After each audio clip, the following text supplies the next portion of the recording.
I am continuing my reading. What I'm doing in this series is to read through the entire standard works of the Church of Jesus Christ of Latter-day Saints. This consists of the Bible, the Book of Mormon, the Doctrine and Covenants, and the Pearl of Great Price. I am reading in a chronological order of events, not according to publication or volume, so I will be skipping around a bit as I move along.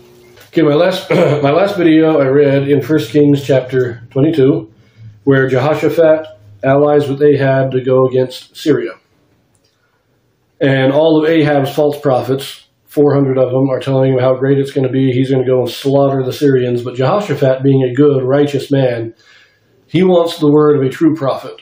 And so they call Micaiah, and Micaiah is told, just tell the king something good. And Micaiah says, well, whatever God tells me, that's what I'm going to say.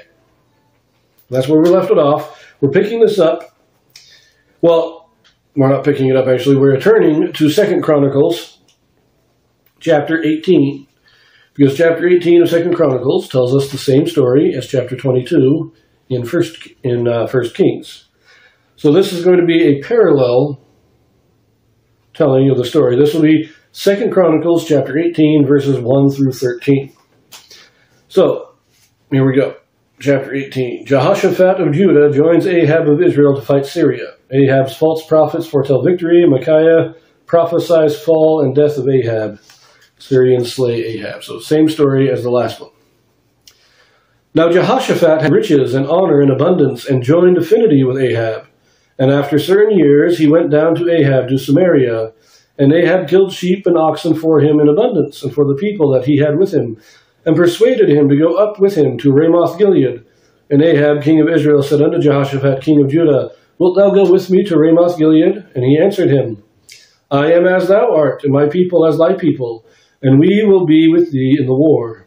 And Jehoshaphat said unto the king of Israel, Inquire, I pray thee, at the word of the Lord today.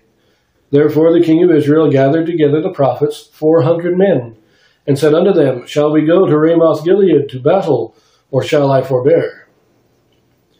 And they said, Go up, for God will deliver it into the king's hand. But Jehoshaphat said, Is there not here a prophet of the Lord besides, that we might inquire of him? And the king of Israel said unto Jehoshaphat, There is yet one man by whom we may inquire of the Lord, but I hate him. For he never prophesied good unto me, but always evil. The same is Micaiah, the son of Imlah. And Jehoshaphat said, Let not the king say so. And the king of Israel called for... Okay, one second. Let us pause here a minute. It's not exactly word for word, and it is being told more from the point of view of Jehoshaphat, because, as I said before, Chronicles is the story of the dynasty of David. And so we're only mentioning Ahab here because Jehoshaphat is going with Ahab. Now this saying they made affinity together, they made alliance. Jehoshaphat, after a few years, goes up to Israel. This is a royal visit. Ahab throws a banquet. This is them just kind of shooting the breeze together. But Ahab asked Jehoshaphat to join him in his attack on Ramoth-Gilead. They also again say, let's inquire of the Lord. Ahab gets his false prophets. Jehoshaphat says, well, let us get this one. Let us get an actual prophet. All this is all the same. But I didn't mention this in my video in 1 Kings, but right here, I like this. That after Ahab states that I hate Micaiah, because he never prophesies anything good, but I like Jehoshaphat when he says, let not the king say so. Now, I think this means two different things. I think Jehoshaphat is saying two different things. First of all, he's saying, you got to believe in the Lord. You got to trust the Lord. Don't reject the prophets just because you don't like what they say. But at the same time, he's saying, don't think that God will always prophesy something evil. You don't know what God's going to say now. God may want to bless you this time. So seek out the prophet because you don't know what's going to happen next. I think both of those messages are in there. Now, it is a simple phrase, let not the king say so, so I may be reading into it a little more than is necessary, but that's my thoughts on that. I wanted to say that. Anyways, we continue here, verse 8. And the king of Israel called for one of his officers and said, Fetch quickly Micaiah, the son of Imlah.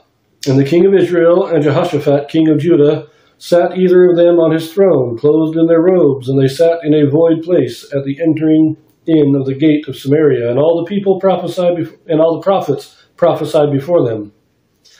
And Zedekiah, the son of Kenaanah, had made him horns of iron, and said, Thus saith the Lord, with these thou shalt push Syria until they can be consumed. And all the prophets prophesied so, saying, Go up to Ramoth Gilead and prosper, for the Lord shall deliver it into the hand of the king. And the messenger that went to call Micaiah spake to him, saying, Behold, the words of the prophets declare good to the king with one assent. Let thy word, therefore, I pray thee, be like one of theirs, and speak thou good. And Micaiah said, As the Lord liveth, even what my God saith, that will I speak. So again, just exactly what we got in 1 Kings. There's no need to say anything more there. So I'm going to leave this here, and we will pick this up back in 1 Kings chapter 22. We will read about the battle and the death of Ahab. So we will see you there.